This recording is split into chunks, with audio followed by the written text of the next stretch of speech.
Good morning, student. I hope you are fine in this wonderful morning.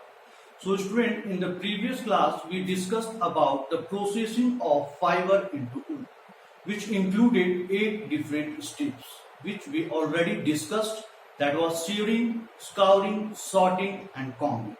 So, student, today we will discuss rest 4 steps, which are dyeing, carding, roving, and spinning. In our day-to-day life, we wear different color clothes, and you might have seen your friends and neighbor with different fascinating colored clothes. So where does these colors comes from? This can be understood by dyeing. So student, dyeing is defined as, you can see on the board, that the process of providing color to wool fiber by soaking them into different color solution is known as dyeing. So what is dyeing? The process of providing color to wool fiber by soaking them into different color solution is known as dyeing. Means to say that we dip the wool fiber into different color solution and thus color is obtained on the wool fiber. So the process of providing color to wool fiber by soaking them into different color solution is known as dyeing. Our second step is carding. What is carding? The process of straightening up of wool with the help of machine which later on spun into yarn is known as carding. So what is carding? The process of straightening of wool with the help of machine which later on spun into yarn is known as carding. Means to say that the curly wool are straightened up with the help of machine and thus this straightened wool are converted into yarn. Means to say that the curly wool are straightened up with the help of machine which later on spun into yarn is known as carding. So student, our third step is roving. So before understanding roving, we will understand this one from diagram. So student, as you can see the diagram of yarn on the board. So in the process of roving, we will understand what is written on the board, what is roving. After carding, the fibers lie roughly parallel in the smooth bundles. These are drawn by the hand or machine and slightly twisted. This is called roving. So what is roving? You can see the diagram of yarn.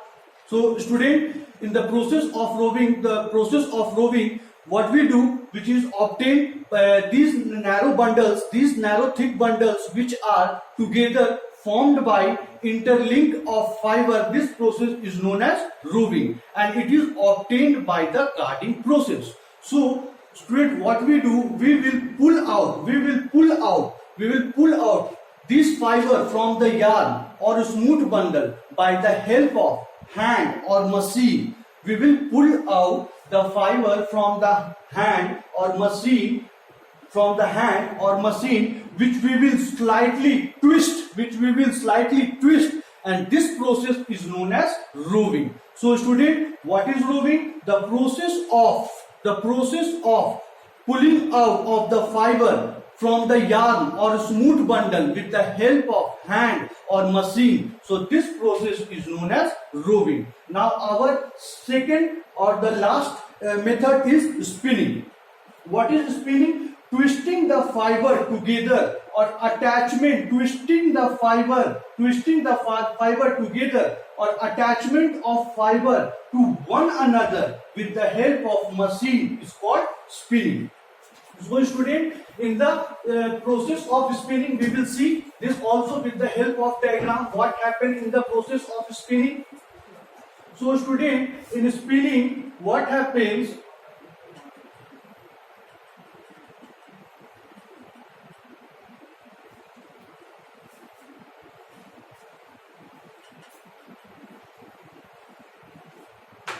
Twisting the fiber together. What we do in the process of spinning? We twist the fiber together. As you can see in the diagram, as I have made, this is the one fiber and this is the second fiber. We twist the fiber or attachment of fiber with one another with the help of machine is called spinning. So That means to say that twisting of two or more fiber together with the help of machine is called spinning. As you can see in the diagram, we have twisted two. This is one individual fiber and this is the another individual fiber which we have twisted, and this process is known as spinning. So till now we have understood the process of the processing of fiber into wool.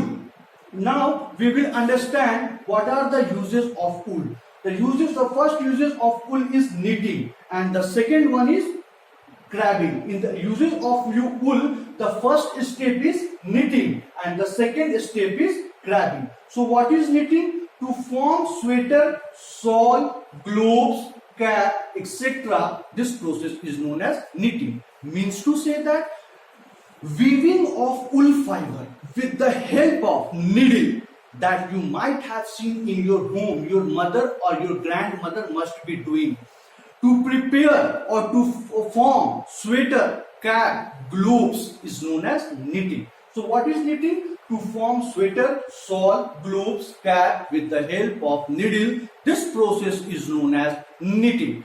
Now our second step is grabbing. So what is grabbing? To form clothes, this process is known as grabbing. Means to say that to form clothes after knitting and weaving, the fabric goes through hot and cold water to set the clothes so that they do not shrink after washing. This process is known as grabbing. So student, till now we have studied about processing of wool into the fiber, in which we have studied 8 different steps.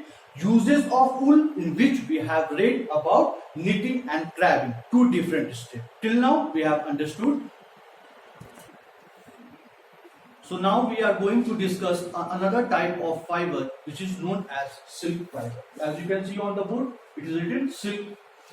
So student, silk is more valuable as compared to wool because it is a natural fiber. Its natural luster, smoothness and softness make it more valuable than wool. Now the question arises, from where does silk comes from?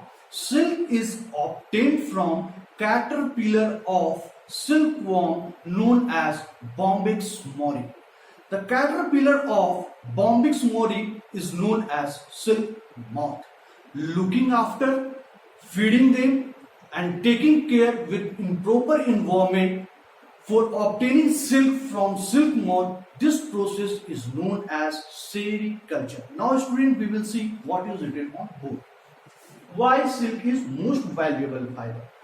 It is the most valuable fiber due to its natural luster, softness and smoothness. So student, now you can say why it is most valuable fiber. It is most valuable fiber due to its quality, that is natural luster, softness and smoothness. That's why silk is most valuable fiber than wool. Now our second point, silk is obtained from caterpillar of silkworm known as Bombyx mori. As you can see, what is it here? Bombyx mori. So silk is obtained from caterpillar of silkworm known as Bombyx mori. So student, so silkworm is obtained from caterpillar of Bombyx mori, which is commonly known as silk moth. So you can say the caterpillar of Bombyx mori is known as silk moth. The rearing and management of silk moth for obtaining silk is called sericulture. Means to say that growing the caterpillar with proper care, feeding them and growing them in proper environment, this process is known as sericulture. So student, now you have understood why silk is called the most valuable fiber due to its natural luster, smoothness and softness. Silk is obtained from caterpillar of Bombyx mori. The caterpillar of Bombyx mori, which is known as silk moth. The rearing and management of silkworm means to say that taking care, feeding them and growing them in proper environment. This process is known as sericulture. Now we will see what are the types of silk. There are different varieties of silk.